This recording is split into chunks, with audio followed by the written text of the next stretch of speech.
I first saw the show when I was 7 years old. My parents took me and my elder brother, and I wanted to be the kid, Gavroche, the little street urchin. I thought he was a complete, I sort of hero worshipped him. He was like a little rock star. And when it came to filming it, Daniel, who played him, I was incredibly jealous. He was brilliant. I watched the film, I was incredibly jealous. So I basically wanted to be that kid, and that's how I got into it. So excited, yeah. It's something about when you see something when you're a child and then you grow with it, listening to the soundtrack. And what's interesting with Les Mis is you can watch it as a child and relate to certain aspects of it, and as you get older, you relate to different characters. And so for me, being able to play Marius was a real privilege. Who is he? Well, what was wonderful is that Tom Hooper, the director, encouraged us to go and look back at the book, Victor Hugo's book, and he's an incredibly complicated guy, and on stage there's a certain sense that he's an operatic type, he's a sort of romantic, but in the book he is more, I suppose he's more passionate, politically engaged. He's come from a background of wealth, and yet he's given it up for a life of poverty in order to fight what he believes in. So he's quite an idiosyncratic guy, and he's certainly not a hero, and that's what I found interesting about this version, was being able to bring those colours to it.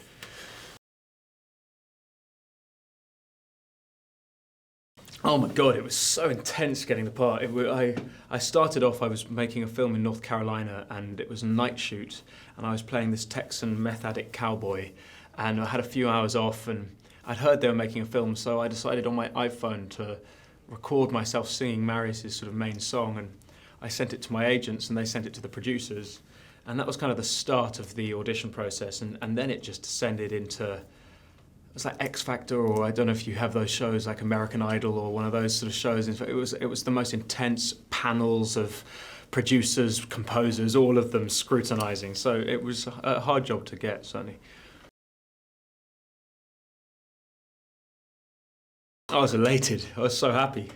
Although, interestingly, my family love Les Mis as well, so my family have never wanted me to get a job more, so I was pretty excited about the prospect of getting it. I was getting text messages about once every 5 minutes from my brother going, "Have you heard? What's the latest?" You know, so they were thrilled as well. I mean, I think it was the idea that you know, before he hadn't experienced love, this man, and then he meets this girl and something seismic changes in him, and suddenly the idea, before that he was willing to die for his cause, and suddenly something questions that, and that was something which, you know, again in Victor Hugo's book is discussed over chapters and chapters, but here you have in moments you have to sketch it, but somehow the fact that it's sung added to the fabric of that. So I feel it's a beautiful little love triangle that happens in the middle of the film. Wonderful, oh, crazy.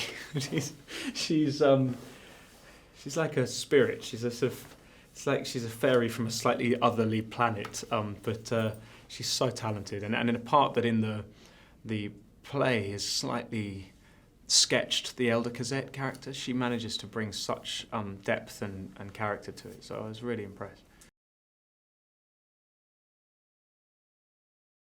Oh God.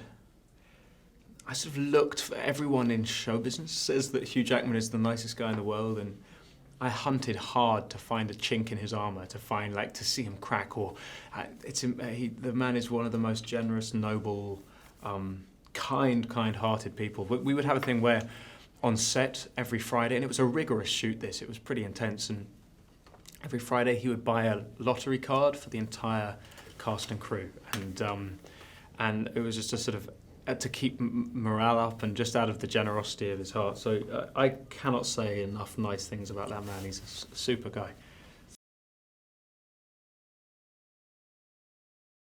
Well, I love Tom. I'd worked with him about 6 or 7 years ago on a television piece about Elizabeth I with Helen Mirren, and he's remained a good friend since then. He's a formidable brain, like an extraordinarily literary guy, and but also he creates the reality of a situation. So in the film we build a barricade, and he literally had these streets filled, all the shops designed to be filled with furniture, and he had us all these extras and students. He had 5 cameras dressed up with the cameramen dressed up as peasants. He had 10 minutes worth of film put in the cameras, and he said, right, build a barricade, action. And there were pianos falling down, and there were, you know, wardrobes falling out of windows, and it was terrifying. It was adrenaline fueled, it was anarchic, and yet it felt real. There was no acting required. So he's an amazing guy for creating the circumstance as well.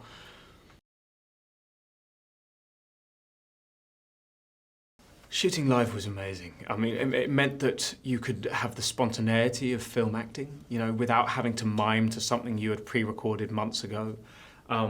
It came with challenges that if you had to do 20 takes of a song, you had to sing this really quite operatic score. You had to sing it 20 times. And so there were definitely days of, it was rigorous, but having done it this way, I can't imagine doing it any other way.